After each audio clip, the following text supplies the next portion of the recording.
గుంటూరు జిల్లా కొల్లిపురం మండలం తూములూరు శివార్లో వరద నీటి కారణంగా ముంపు బారిన పడిన పంట పొలాలను MLC Alapati Rajendra Prasad, ZP chairman Heny Christina party నాయకులతో కలిసి పరిశీలించారు. పసుపు, కంద, మినుము, అరటి, నిమ్మ వంటి వాణిజ్య పంటలు దెబ్బతిన్నాయని ఆవేదన వ్యక్తం చేశారు.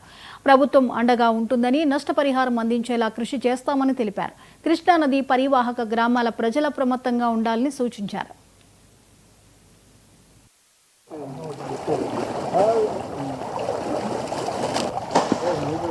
గత అనుభవాలను దృష్టిలో పెట్టుకొని ఎప్పటికప్పుడు పరిస్థితుల్ని సమీక్షిస్తూ కూటమి నాయకత్వంలో ఉన్న అధికారులు కానీ, ప్రజాప్రతినిధులు కానీ, మంత్రులు కానీ అందరూ కూడా ఎక్కడ కూడా చిన్న నష్టం కూడా జరగకూడదనే నేపథ్యంలో ఎప్పటికప్పుడు పరిస్థితుల్ని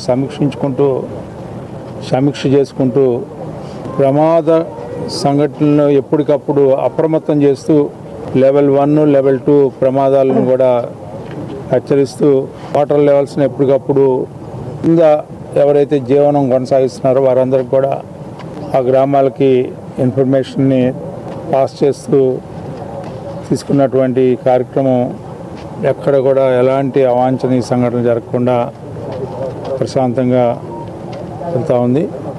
ఇదే పరిస్థితి ఈ రకంగా కొనసాగితే రేపటికి తగ్గుముఖం పడితే అందరికి కూడా ఎలాంటి నష్టం సంభవించకుండా ఉంటుంది. అయినప్పటికీ కూడా ఇక్కడున్న వాణిజ్య పంటలు పసుపు, కంద, అదేవిధంగా కొంత మినుము, కొంతమేరకు అరటి, ఇవన్నీ కూడా ఏదైతే ఈ నీళ్లు వచ్చి బయటికి వెళ్లకుండా 4-5 రోజులు ఉంటే ముఖ్యంగా మినుము దెబ్బతింటుంది,